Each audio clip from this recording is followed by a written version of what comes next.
نکاح اور حسن معاشرت، سیرت رسول صلی اللہ علیہ وسلم کی روشنی میں۔ تالیف ڈاکٹر وصی محمد عباس حفظہ اللہ، مدرس المسجد الحرام و پروفیسر جامعہ ام القری مکہ مکرمہ سعودی عرب، ناشر انصار السنہ پبلیکیشنز لاہور۔ باب نمبر 1، نکاح اور سسرالی رشتہ۔ نکاح اور سسرالی رشتہ اللہ رب العزت کی بڑی قدرت کا مظہر ہے۔ ارشاد فرمایا، وَهُوَ الَّذِي خَلَقَ مِنَ الْمَاءِ بَشَرًا فَجَعَلَهُ نَسَبًا وَصِهْرًا۔ وہ اللہ ہے جس نے پانی سے انسان کو پیدا کیا، پھر اسے نسب والا اور سسرالی رشتہ والا کر دیا۔ اللہ کی قدرت یہ ہے کہ ایک نطفہ کے ہزاروں جز میں سے ایک جز سے ایسا انسان پیدا کیا جس میں سینکڑوں اعصاب اور رگیں اور ہڈیاں اور مختلف قسم کے گوشت کے ٹکڑے اور چمڑا، بال، ناک اور نقشہ بنایا، دل اور گردے کے اسرار و رموز پر مشتمل اجزاء بنائے، اور پھر اس کو اپنی قدرت سے ماں کے نطفے سے ملایا، کھانے پینے کے راستے اور اس کے لیے دانت و زبان بنائے، انسان کے بطن کے عجیب و غریب نقشے اور پرزے بنائے، آنکھ، ناک، کان کے محیر العقول اعضاء بنائے، دماغ کی باریک سے باریک خلقت یقیناً رب قادر کی ذات پر شاہد ہے۔ اسی طرح اس نطفے میں سے کسی کو نر اور کسی کو مادہ بنایا، اور ان دونوں میں ہر ایک کی فطری وراثت اور دونوں کے خاندان کے خصائص سے متعلق انسان اگر وقت اور باریک بینی سے سوچے تو اس کا دماغ چکرا جائے گا کہ اللہ ہی کی قدرت ہے کہ ان مختلف اخلاق و اوصاف کو اس نطفے سے پیدا کرتا ہے۔ وَكَانَ رَبُّكَ قَدِيرًا۔ پھر ایک ہی ماں اور ایک ہی باپ کے بچے کس قدر مختلف شکل و صورت اور مختلف عادات و اطوار کے ہوتے ہیں۔ کچھ باپ کی نسبت سے دادا پر دادا کی شکل و اخلاق کے ہوتے ہیں، اور کچھ ماں کی نسبت سے ماموں اور نانا و پرنانا کے اخلاق و اشکال کے ہوتے ہیں۔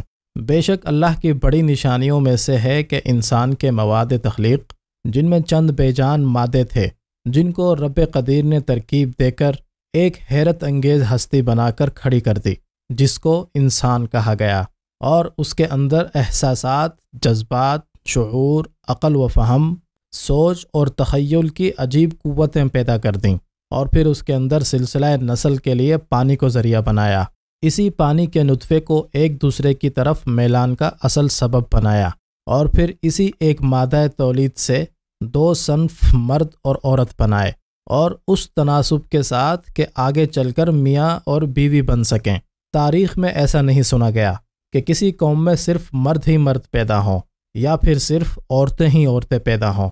یقیناً یہ ایک ایسے خالق کا کرشمہ ہے جو بے مثل اور بے پایاں قدرت کا مالک ہے۔ نکاح کی تعریف۔ نکاح کی تعریف یہ ہے کہ وہ عقد شرعی جس کی بنا پر شوہر اور بیوی کو ایک دوسرے سے شہوت پوری کرنا جائز ہو جائے۔ نبی کریم صلی اللہ علیہ وسلم کی حدیث سے اس تعریف کی دلیل ملتی ہے۔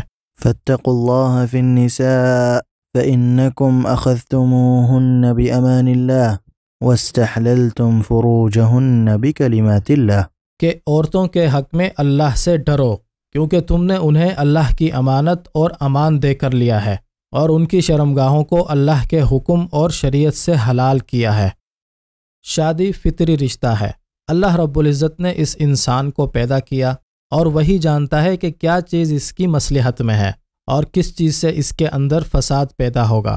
اسی لیے اس رب رحیم نے انسان کو اس زمین پر زندگی گزارنے کے لیے اسے اس کی عقل کے بھروسے نہیں چھوڑا، بلکہ آدم علیہ السلام سے لے کر ہمارے آخری رسول محمد صلی اللہ علیہ وسلم تک اللہ نے تمام انبیاء کو اپنی عبادت کے طریقوں اور زندگی کے سلیقوں کو سکھانے کے لیے بھیجا۔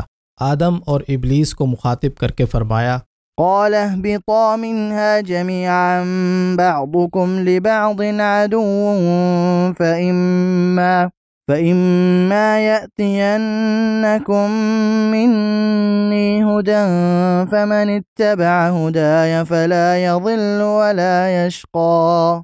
فرمایا کہ تم دونوں یہاں سے اتر جاؤ، تم آپس میں ایک دوسرے کے دشمن ہو۔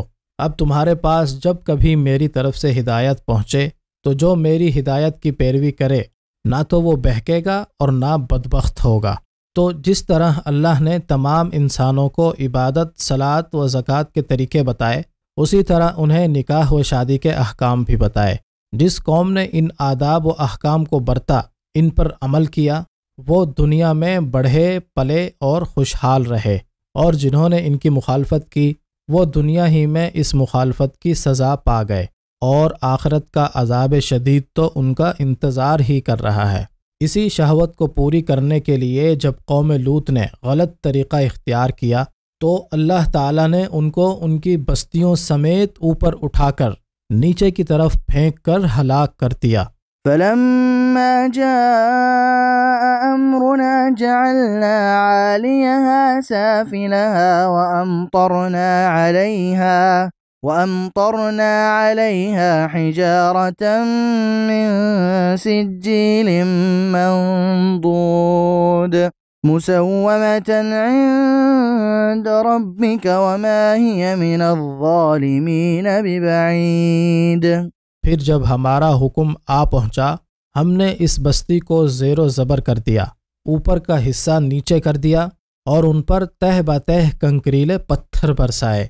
شرعی نکاح اور شادی کے بغیر شہوت رانی نسل انسانی کا قتل و فنا ہے۔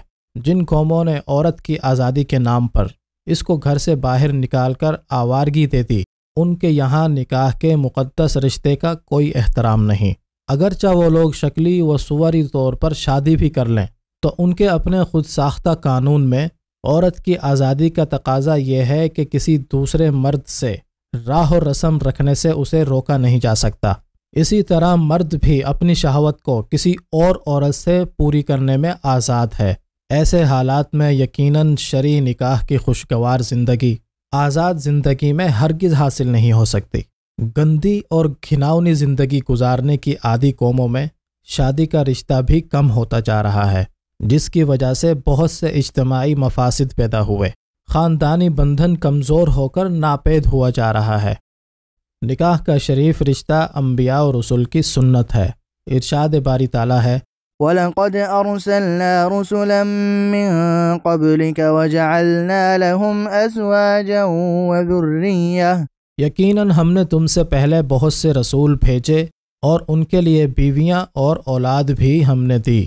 عائشہ رضی اللہ عنہ سے روایت ہے کہ نبی کریم صلی اللہ علیہ وسلم نے فرمایا، النکاح من سنتی فمن لم يعمل بسنتی فلیس منی وتزوجوا فإنی مکافر بكم الأمم ومن كان ذا طول فلينكح ومن لم يجد فعليه بالصيام فإن الصوم له وجاء، یعنی نکاح میری سنت ہے، جس نے میری سنت پر عمل نہ کیا وہ مجھ سے نہیں۔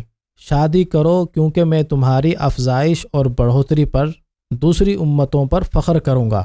جو صاحب استطاعت ہو شادی کر لے، اور جس کو مالی استطاعت نہ ہو تو وہ صوم رکھے، کیونکہ صوم اس کی شہوت کو توڑ دے گا۔